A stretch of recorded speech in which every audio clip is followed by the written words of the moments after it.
मर्जी।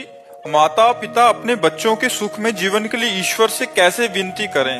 तो माता पिता को यदि अपने बच्चों का कल्याण और मंगल चाहिए तो उनको बचपन से भगवान नाम जपने की प्रेरणा करें, उनको भगवान के पावन चरित्र सुनाएं और सिद्धांत की बातें बतावें, जिससे आध्यात्मिक होकर आधुनिक विद्या का अध्ययन करते हुए संसार में एक आध्यात्मिक पुरुष बने।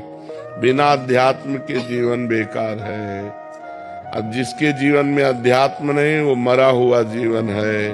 मनमानी आचरण करके केवल वो दुख भोगेगा। जहाँ अध्यात्म है तहाँ डर है कि हमको ये काम नहीं करना चाहिए, ये गलत है और ये सही है, ऐसा निर्णय करने की बुद्धि होती है। और जिसकी ऐसा निर्णय करने की बुद्धि नहीं तो पशु है। जिन्हारी भगति हृदय नहीं आनी, जीवित सौ समान ते प्राणी। तो अपने बच्चों को बैठाल करके रामायण सुनाओ, भगवत गीता सुनाओ, भागवत सुनाओ, अच्छी बातें सुनाओ, नाम जपने की प्रेरणा करो, पूरे परिवार के बड़े जनों के पैर छूने की आज्ञा करो, गलत आचरणों का परिचय बताओ कि ऐसे ऐसे गलत आचरण होते हैं, इधर नहीं जाना चाहिए, ऐसे गंदे बच्चे होते हैं जो ऐसे गलत आचरण की शिक्षा देते हैं, उनसे दूर रहना चाहिए। तब उन बच्चों का जीवन। तो अध्यात्म की शिक्षा माता पिता को अपने बालकों को देनी चाहिए। पर दुर्भाग्य ये है कि माता पिता अध्यात्म में नहीं है।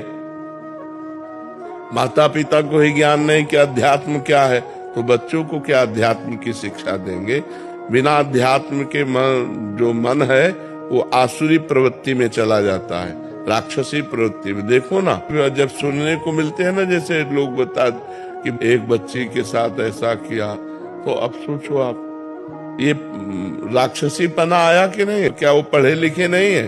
पढ़े लिखे, आधुनिक पढ़ाई में खूब ग्रेजुएट है, लेकिन आध्यात्मिक पढ़ाई ना होने के कारण वो अपने आचरणों से भ्रष्ट है, वो अपने आचरणों से गिरे हुए हैं। तो हमें लगता है बच्चों की उन्नति के लिए बाल्यावस्था से आध्यात्मिक भी उनको ज्ञान कराना चाहिए, जिससे उनका चरित्र पवित्र हो, जिनसे उनके आचरण अच्छे हों, जिनसे उनका बोलना व्यवहार बर्ताव अच्छा हो। आजकल बच्चे अपने माता पिता से ऐसे बात करते हैं जैसे नहीं करना चाहिए, असभ्य बातें करते हैं। तो ये पढ़ाई लिखाई का है? पढ़ाई लिखाई का तो ये है कि अपने बड़े बुजुर्गों से हाथ जोड़ के बात करना, नम्र बात करना, उनकी बात स्वीकार करना, उनके चरण स्पर्श करना, ये सब बातें भूल जा रहे हैं। तो हम इसीलिए कहते हैं अपने बच्चों को बैठाल कर धार्मिक प्रवचन सुनाओ, धार्मिक ग्रंथों को सुनाओ, नाम जप करवाओ, पवित्र भोजन करने की उनको शिक्षा दो, पवित्र आचरणों की शिक्षा दो, तब उनका जीवन उत्तम और महान बनेगा।